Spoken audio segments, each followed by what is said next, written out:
Welcome to exam study. This is Shiv Gupta. इस video में discuss करने वाले हैं स्किनर का क्रिया प्रसूत अनुबंधन का सिद्धांत। इस वीडियो में आपको मिलेगा स्किनर से आने वाले संपूर्ण क्वेश्चन का संपूर्ण निचोड़, यानी कि कोई भी क्वेश्चन आपके एग्जाम में आएगा तो उसका आंसर आपको इस वीडियो में मिल जाएगा। यानी कि इस वीडियो को देखने के बाद आपको स्किनर से कोई भी चीज़ पढ़ने की ज़रूरत ही नहीं पड़ेगी। चलिए दोस्तों, स्टार्ट करते हैं अपने वीडियो को। स्किनर का क्रिया प्रसूत अनुबंधन का सिद्धांत, जिसे हम एसआर थ्योरी नाम से भी जानते हैं। किससे?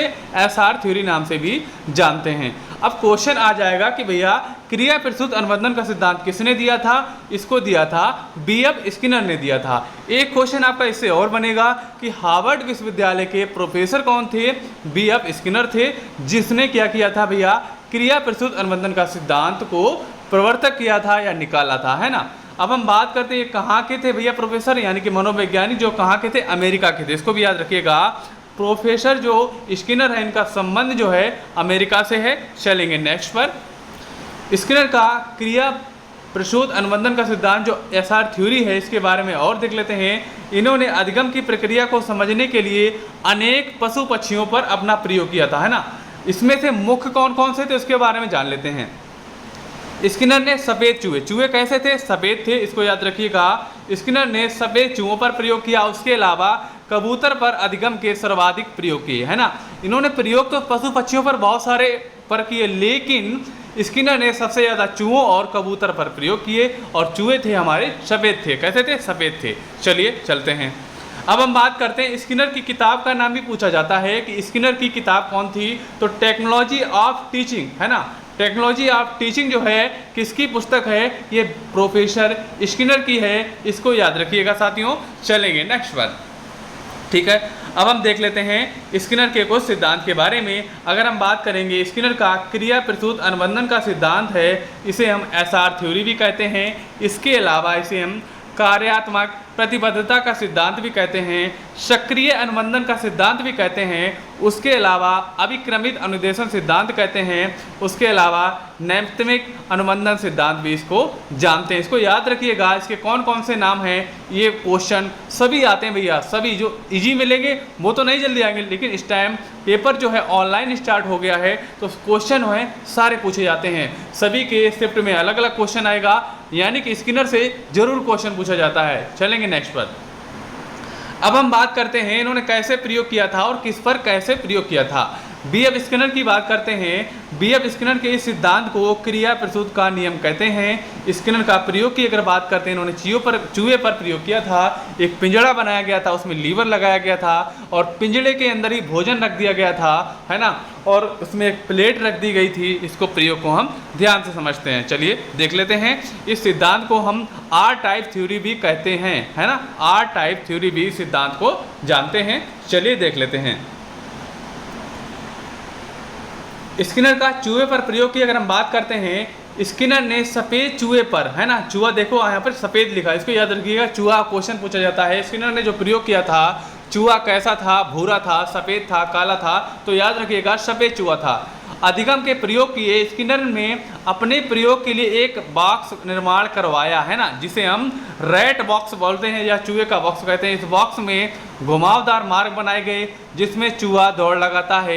इस बॉक्स में ऐसी व्यवस्था की गई कि लीवर के दबने पर भोजन प्राप्त हो सके, है ना।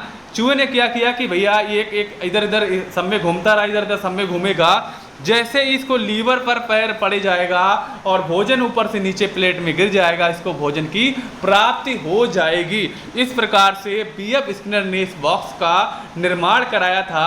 अगर हम बात करते हैं आगे के बारे में, जब चूहा बॉक्स में विभिन्न मार्गों में दौड़ लगाता है तो अचानक उसका पैर लीवर पर पड़ता है और लीवर दब जाता है।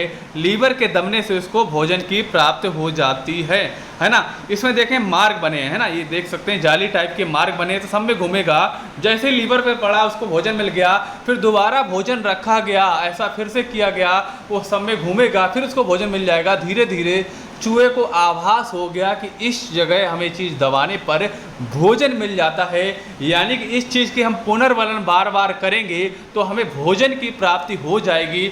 ऐसा ही चूहा ने बार बार किया। चलिए देख लेते हैं। चूहे का विभिन्न मार्गों से गुजरना एक अनुक्रिया, है ना।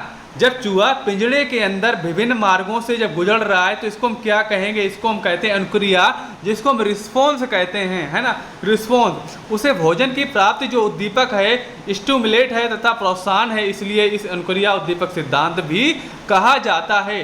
दूसरे शब्दों में हम कहें तो भोजन उसको बार बार मिल रहा है, यानी कि उसको पुनर्वलन हो रहा है, तो उसे हम पुनर्वलन भी भोजन को कह सकते हैं। चलिए आगे चलते हैं, जैसा कि इसमें आप देख सकते हैं। इससे निष्कर्ष निकलता है कि क्रिया प्रस्तुत व्यवहार उद्दीपक स्टिमुलेट पर आधारित ना होकर अनुक्रिया रिस्पॉन्स पर आधारित है। यानी कि जो ये हमारा जो इनका स्किनर का प्रयोग है किस पर आधारित है, रिस्पॉन्स पर आधारित है, जिसे हम कहते हैं आर थ्योरी, यानी कि आर थ्योरी पर आधारित है ना। चलेंगे नेक्स्ट पर। चूहे को हम कह सकते हैं अनुक्रिया करता, है ना, चूहे को कहेंगे अनुक्रिया करता, और जो भोजन है इसको हम कहेंगे पुनर्वलन, यानी कि भोजन के लिए वो बार बार लीवर को दबाने की कोशिश कर रहा था, उसको बार बार भोजन मिल रहा था, भोजन को हम पुनर्वलन करेंगे, जिसको हम आर से रिप्रेजेंट कर सकते हैं। जो पुनर्वलन भैया है ना, ये कैसा हो सकता है, नकारात्मक भी हो सकता है और सकारात्मक भी हो सकता है। अगर हम बात करें प्राणी को यदि सकारात्मक पुनर्वलन दिया जाता तो प्राणी क्रिया को दोहराता है, जैसे कि अगर उसको भोजन ना रखा जाता है ना बार बार से, तो लीवर दबाता ही नहीं, यानी कि उसकी जो क्रिया है कंप्लीट ही नहीं होती, तो सकारात्मक पुनर्वलन आवश्यक है। इसी प्रकार आगे हम चलते हैं। पुनर्वलन का सिद्धांत किसने दिया? अब बात की जाती है कि पुनर्वलन का सिद्धांत किसने दिया। क्लार्क एल हल ने, सीएल ने, किसने दिया था? ये भैया पुनर्वलन का सिद्धांत दिया था। इन्हीं के पुनर्वलन सिद्धांत का प्रयोग करके स्किनर ने किस पर प्रयोग किया था? चूहों पर प्रयोग किया था।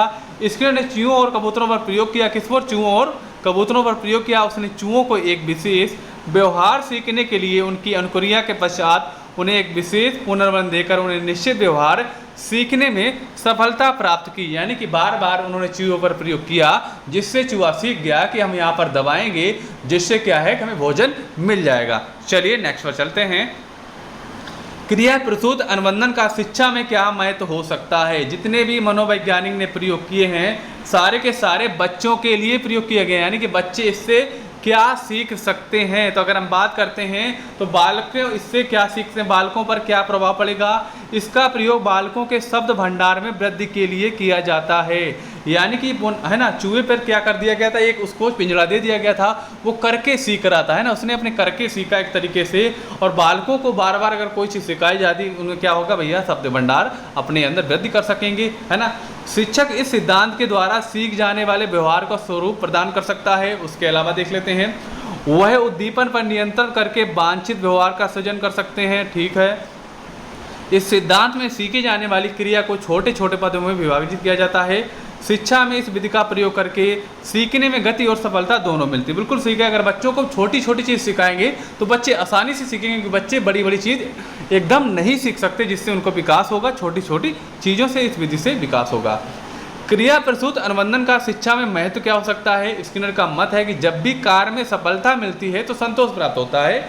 ये संतोष क्रिया को बल प्रदान करता है। अगर कोई भी बच्चा है ना, उसके अंदर बहुत ज़्यादा क्यूरियोसिटी होती है, अगर वो कोई कार्य कर रहा है यानी करने की कोशिश करे, उसको सफलता मिल जाए या कोई सवाल लगा है तो लग जाए, तो आगे भी लगाने की कोशिश करेगा।